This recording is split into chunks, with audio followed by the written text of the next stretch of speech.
ఇప్పుడు కనిపిస్తుంది జీరో కనిపిస్తుందా జీరో జీరోని మనం దీన్ని ఏం చేయాలి ఇప్పుడు అంటే రైట్ సైడ్ ఎలిమెంట్ కరెక్ట్గా ఉంది మనకి ఇది కరెక్టే ఉంది అడ్జస్ట్మెంట్ చేయాల్సింది దీన్ని అడ్జస్ట్మెంట్ ఎలిమెంట్ అంటారు ఓకేనా దీన్ని అడ్జస్ట్మెంట్ ఎలిమెంట్ అంటూ రైట్ సైడ్ ఎలిమెంట్ కూడా అంటారు సో మనం ఇలా క్లిక్ చేసుకోవాలి ఇదేంటి అప్ అండ్ డౌన్ పైకి లేకింది లేచేది ఓకేనా ఇదేంటి రైట్ లెఫ్ట్ మూవ్ అయ్యేది ఇది వచ్చేసి పైకి లేసేది ఇది వచ్చేసి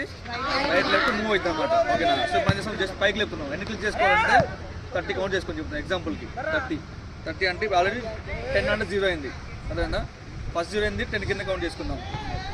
అంటే ఎట్టి పైకి లేవాలంటే నీకు అపోజిట్ తిప్పుకోవాలి ఇటు తిప్పాలి అంటే 1 అయిపోయింది 2 3 4 5 6 7 8 9 10 అంటే 10 + 10 20 అయింది ఇంకో 10 ఉంది మొత్తం 30 చేయాలి కదా ఫస్ట్ 10 అంటే 0 అయిపోయింది కదా ఇంకా 20 చేయాలి మనం మళ్ళీ 10 చేయాలి 1